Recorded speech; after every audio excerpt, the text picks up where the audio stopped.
kehidupan sehari-hari kita tidak akan terlepas dari ilmu fisika. Mulai dari bangun tidur, saat berjalan, saat melakukan aktivitas, dan banyak pula benda-benda di sekitar kita yang menerapkan ilmu fisika. Saat melihat taman bermain, ternyata banyak permainan di taman bermain yang menerapkan ilmu fisika di dalamnya. Salah satunya yang akan kita bahas pada hari ini yaitu ayunan.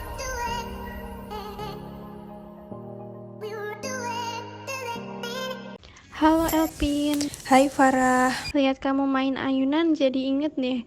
Ayunan itu termasuk ke dalam ilmu fisika kan ya? Oh iya, masuk dalam materi apa ya, Far?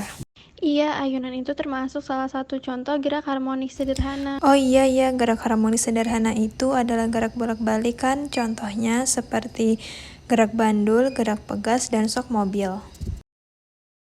Iya, gerak harmonik sederhana itu gerak bolak-balik secara teratur melalui titik kesetimbangan yang banyak getarannya tiap sekonnya selalu sama.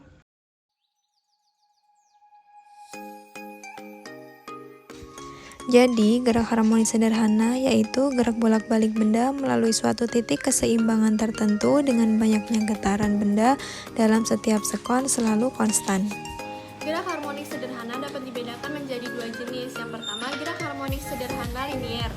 Misalnya pada penghisap silinder gas, lalu gerak osilasi air raksa atau air dalam pipa U, kemudian gerak vertikal atau horizontal dari pegas dan sebagainya. Sedangkan yang kedua adalah gerak harmonik sederhana angular, misalnya pada bandul atau bandul fisis dan ayunan torsi dan sebagainya. Gerak harmonik sederhana memiliki amplitudo atau simpangan maksimum dan frekuensi yang tetap. Gerak ini bersifat periodik, setiap gerakannya akan terjadi secara berulang dan teratur dalam selang waktu yang sama. Dalam gerak harmonik sederhana, resultan gayanya memiliki arah yang selalu sama, yaitu menuju titik kesetimbangan. Gaya ini disebut dengan gaya pemulih. Besarnya gaya pemulih selalu berbanding lurus dengan posisi benda terhadap titik kesetimbangan. Beberapa karakteristik gerak ini diantaranya adalah dapat dinyatakan dengan grafik posisi partikel sebagai fungsi waktu berupa sinus atau kosinus. Gerak ini juga dapat ditinjau dengan persamaan simpangan, persamaan kecepatan, dan persamaan energi gerak yang dimaksud. Ayunan merupakan salah satu contoh penerapan dari bandul di dalam gerak harmonik sederhana. Di sini Anda dapat mencoba simulasi bandul dengan menggunakan pet simulasi untuk Anda lebih memahami materi terkait dengan gerak harmonik sederhana. Baiklah, pertama-tama yang harus Anda lakukan adalah Anda harus mengatur panjang dari talinya. Di sini saya akan mencontohkan dengan mengatur 0,99 meter sebagai panjang talinya. Selanjutnya Anda dapat mengatur massa dari bebannya atau bandulnya. Di sini Anda dapat mengaturnya dari 0 sampai dengan 1,5 kg. Di sini saya akan mencontohkan bila masanya 1 kg. Selanjutnya yang dapat Anda lakukan adalah mengaktifkan fitur-fiturnya. Yang pertama adalah fitur penggaris, di mana fitur penggaris ini dapat Anda gunakan untuk mengukur panjang talinya.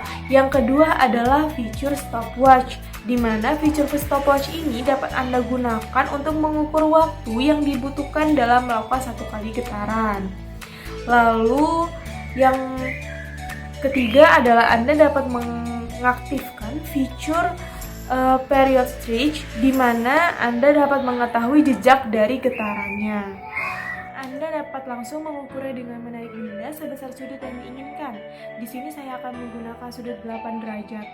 Untuk memudahkan Anda mengukur waktunya dengan menggunakan stopwatch, Anda dapat mengklik fitur slow agar pergerakan bandul menjadi lambat. Maka akan terlihat jejak pergerakannya serta waktu yang dihasilkannya. Selanjutnya, Anda dapat mencobanya lagi dengan mengganti ukuran dari panjang tali, massa, dan sudut yang berbeda-beda.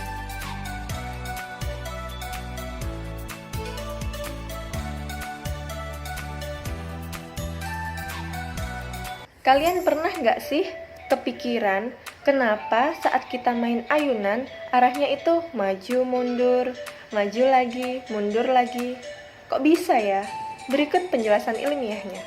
Kita misalkan gambar berikut adalah anak yang sedang bermain ayunan tadi.